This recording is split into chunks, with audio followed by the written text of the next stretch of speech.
Okay, we're back. Now, we are talking to... Hi, my name is Mr. J.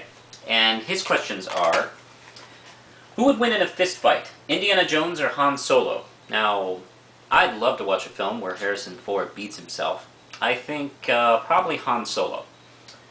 Favorite pre-2000 movies? Now, let's see, I've already talked about how much I love Pulp Fiction. That would be my number one choice. I also love Fight Club. The Bela Lugosi and Gary Oldman Draculas, Hard Boiled, Breakfast at Tiffany's, Say Anything, Better Off Dead, Princess Bride,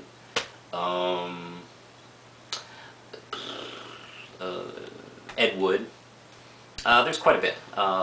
Citizen Kane,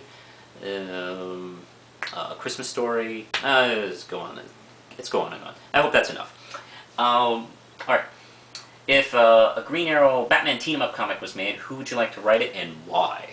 My first choice is Kevin Smith. I think he has a good handle on those two characters. And also their relationship, too. I think there's a little tongue-in-cheek kind of getting on each other kind of quality he put in his original run into Green Arrow. My second choice would be Paul Dini. I haven't seen him write Green Arrow too much, and he writes a perfect Batman, so that would be fun. And, alright. Guy Hero asks, Manos, if you're reading Dark Reign, what order from the trade paperbacks Dark Reign except change onwards? The events, or the events before Utopia? Now, I'm not reading X-Men, and I actually skipped the Utopia crossover with the X-Men and the Dark Avengers, so I have no idea how that fits into anything. I've been mainly reading the Dark Avengers books, and the only trade paperback I'm aware of that's out is the Accept Change. I'm not sure if the New Avengers trade is out. I think it is. That happens after Secret Invasion. To be honest, I'm not the best on this, so I don't know if that helps. And let's take a look here. Spankman619. What is your favorite Batman costume? And it can be anything you've seen in the movies, TV shows, or comics. Now, my favorite is actually kind of the current one that's, well, Dick Grayson doesn't count. The one before Dick Grayson, where he has the pouch belt, and he has the just simple black bat symbol without the yellow insignia. And I prefer the medium ears. I'm not a short ears Batman guy. And of course there's also the crazy ass long ears Batman that Kelly Jones does. But yeah, I think medium ears, gray, black, no, gray, blue, excuse me, blue and gray. He looks good in black, but I prefer that. The movies, the Tim Burton Batman is kind of hilarious because he looks like he's walking around in a fucking body cast. It's like, oh, come get you. And the Batman Returns costume is ugly.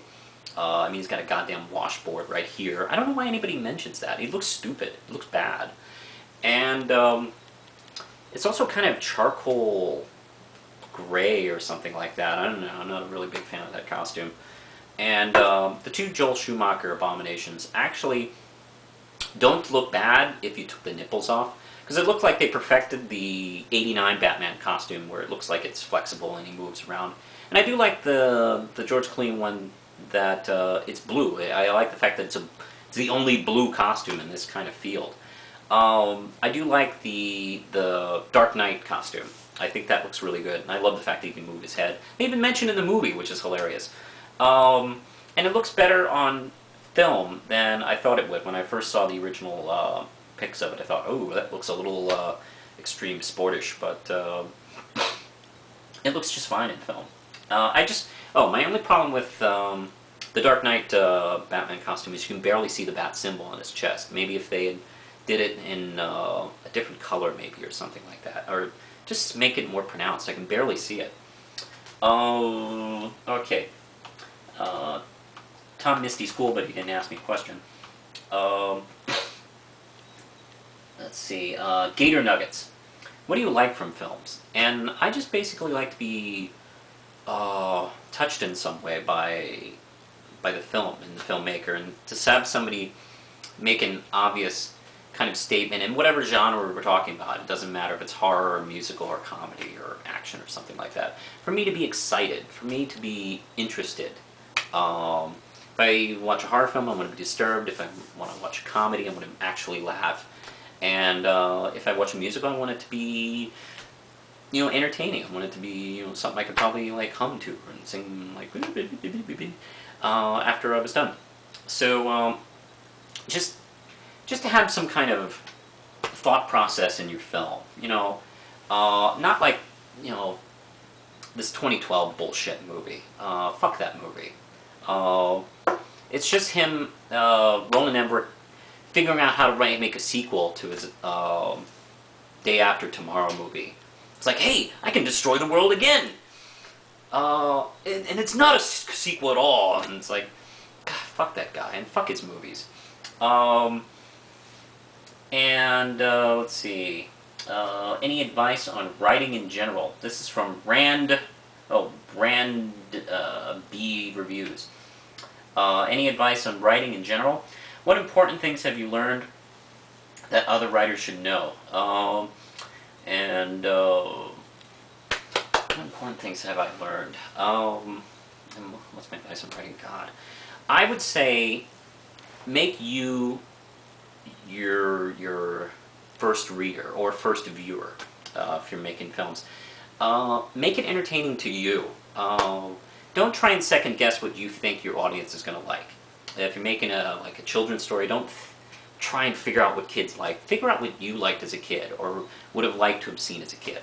When I was writing my novel, for instance, anything I thought was cool that involved the creatures and the archetypes in that story, I put in there. And I just stuck with it, and that's what I wanted to do. I wanted to see that stuff, so I made it. And I think, well, important things I've learned, I'm not sure if I've gotten to there yet. I just say stick with it. Don't give up.